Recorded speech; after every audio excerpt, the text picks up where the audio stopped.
True media ज्योतिष विज्ञान के सभी दर्शकों को हर हर महादेव। पितृपक्ष का पावन पर्व चल रहा है और इस पितृपक्ष के अंदर जो पूजा होती है, आराधना होती है, तो वह पितरों की जाती है, क्योंकि पितृ जो होते हैं वह इन दिनों पृथ्वी लोक पर, पितृलोक से पृथ्वी लोक पर अपने अपने परिवारों में मिलने आए हुए होते हैं और परिवारों में होते हैं। इसीलिए जो भी कार्य किया जाता है तो हर परिवार, हर सनातनी व्यक्ति जो है पितरों को प्रसन्न करने के लिए अपने यथाशक्ति यथा उपाय करता है। और इन उपायों में एक कार्य महत्वपूर्ण होता है कि पितरों को भोजन, और पितरों को भोजन देने के लिए कौवे को भोजन दिया जाता है। और यहाँ पर यह प्रश्न उठ जाता है, जो कि हमारे बहुत से दर्शक यह जानना भी चाहते हैं कि कौवे को जो भोजन दिया जाता है वह पितरों तक कैसे पहुँचता है। क्या यह हमारे सनातन धर्म का अंधविश्वास है कि कौवे को भोजन खिलाने से पितरों को प्राप्त हो गया, या इसके पीछे कोई वैज्ञानिक कारण है?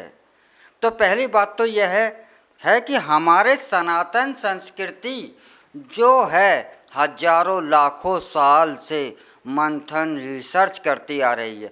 आज की विज्ञान के तरीके से नहीं, और आज के जो अन्य धर्म हैं इनके आधार पर नहीं चलती, क्योंकि यह एक्सपेरिमेंट करते हैं। और हमारी सनातन संस्कृति एक्सपेरिमेंट नहीं करती, यह एक्सपीरियंस, अनुभव के आधार पर यह अपने सिद्धांतों को प्रतिपादित करती है। सिद्धांत जो हैं हमारे सनातन धर्म के, यह सारे के सारे परीक्षित और अनुभव के आधार पर हैं। तो कौवे को जो भोजन दिया जाता है यह पितरों तक कैसे पहुंचता है, इसके पीछे भी एक बहुत बड़ा वैज्ञानिक सिद्धांत है।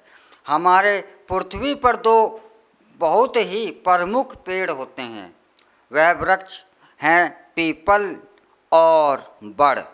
यह दो वृक्ष जो हैं बहुत ही महत्व रखते हैं हमारी इस प्रकृति के अंदर, जिसमें पीपल जो है 24 घंटे निरंतर ऑक्सीजन ही देता है।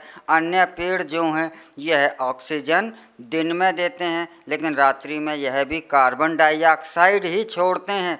लेकिन पीपल, बड़ जैसे वृक्ष जो हैं बहुत ज़्यादा मात्रा में ऑक्सीजन देते हैं, और इन वृक्षों का जड़ से लेकर पत्ती तक मानवता की सहायता के लिए कुछ न कुछ हर अंग, हर चीज़ कार्य करती है। तो यह जो दो विशाल वृक्ष हैं इनमें एक विशेषता है कि यह जो पीपल का पेड़ है, बड़ का पेड़ है, यह कभी भी बीज लगाने से ज़मीन में नहीं उगते। जैसे अन्य वृक्ष होते हैं, अन्य पेड़ होते हैं, उनके बीज लगा दिए जाते हैं, या कुछ पेड़ों की कलम लगा दी जाती हैं, यह दूसरे स्थान पर पुनः उग जाते हैं। लेकिन पीपल और बड़ के जो पेड़ होते हैं यह इस तरह से नहीं उगते। इनकी जो प्रोसेसिंग प्रक्रिया होती है वह कौवे के द्वारा से ही होती है, क्योंकि कौवा जब पीपल के फलों को खाता है, बड़ के फलों को खाता है, तो उसके पेट में जो पीपल के और बड़ के बीज उसके पेट में चले जाते हैं, और यह पीपल और बड़ के बीज ही कौवे के पेट में बाकी के प्रोसेसिंग क्रिया करते हैं। और उसके बाद जब कौवा कहीं भी बीट करता है तो यह बीज उस स्थान पर उग जाते हैं। तो यह बड़ और पीपल के पेड़ को उगाने के लिए प्रकृति ने अपना एक सिस्टम ईजाद किया हुआ है, और यह विशेष सिस्टम कौवे के जरिए से प्रकृति ने करा है। तो इस बात के लिए करा है क्योंकि पीपल और बड़ के जो पेड़ हैं बहुत ही मनुष्य के लिए महत्वपूर्ण होते हैं। अब बात करते हैं कि यहाँ पर कौवे से क्या संबंध। अगर कौवा नहीं होगा, कौवे की प्रजाति अगर सनातन संसार से नष्ट हो जाती है तो इसके साथ कौवे की प्रजाति नष्ट नहीं होगी। पीपल और बड़ जैसे दो अमूल्य अमृत समान वृक्ष जो इस धरातल के लिए, इस धरा के लिए बहुत महत्वपूर्ण हैं और मनुष्य के लिए भी बहुत महत्वपूर्ण हैं, यह वृक्ष भी समाप्त हो जाएंगे। तो जब श्राद्धों का समय आता है तो इस समय पर जो मादा कौवे होते हैं वह इस समय गर्भवती होती हैं, अंडे देने वाली होती हैं। तो इस समय जो हमारे जो बुजुर्ग हैं, हमारे पूर्वज हैं, जो हमारे पितृ हैं, पितृ उन्हीं को कहा जाता है जो कि आज जिनके पास शरीर नहीं है लेकिन अब से पहले किसी काल में उनके पास देह धार कर वह इस लोक में आए थे, आज नहीं हैं लेकिन हमसे पूर्व में वह थे।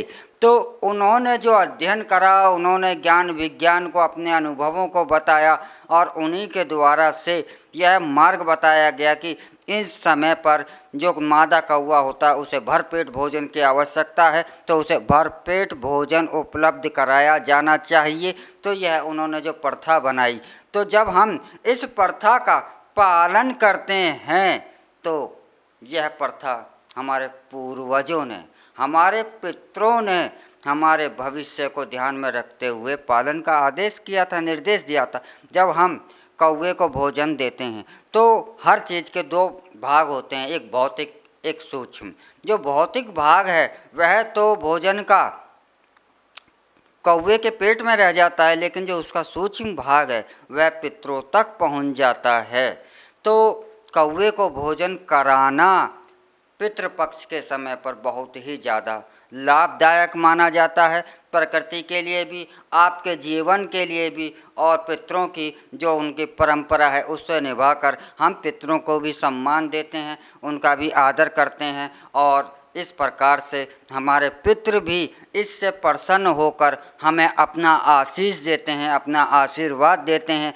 और यह भी सत्य है कि पितृपक्ष में जिसने पितरों को प्रसन्न कर लिया तो उसे किसी की भी आवश्यकता नहीं है। पितरों का आशीर्वाद इन दिनों सर्वोपरि माना जाता है।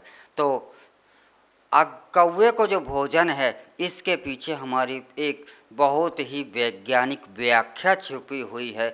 तो आप इस समय पर कौवे को भोजन अवश्य ही कराएं।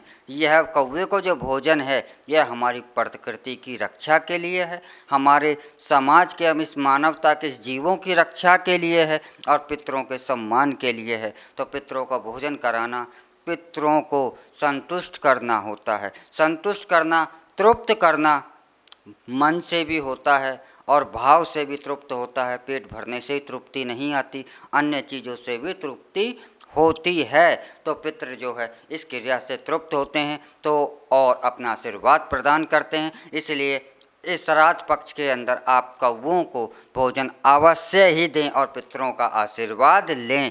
इसी के साथ हम आपसे विदा चाहते हैं और अगले एपिसोड में फिर मिलेंगे एक नए विषय को लेकर। तब तक आप हमारा ट्रू मीडिया ज्योतिष विज्ञान को लाइक, शेयर, कमेंट करना ना भूलें। हर हर महादेव। अगर आप ये वीडियो YouTube पर देख रहे हैं तो हमारे चैनल को सब्सक्राइब करें और बेल आइकन को दबाना ना भूलें। अगर आप Facebook पर ये वीडियो देख रहे हैं तो हमारे पेज को लाइक करें।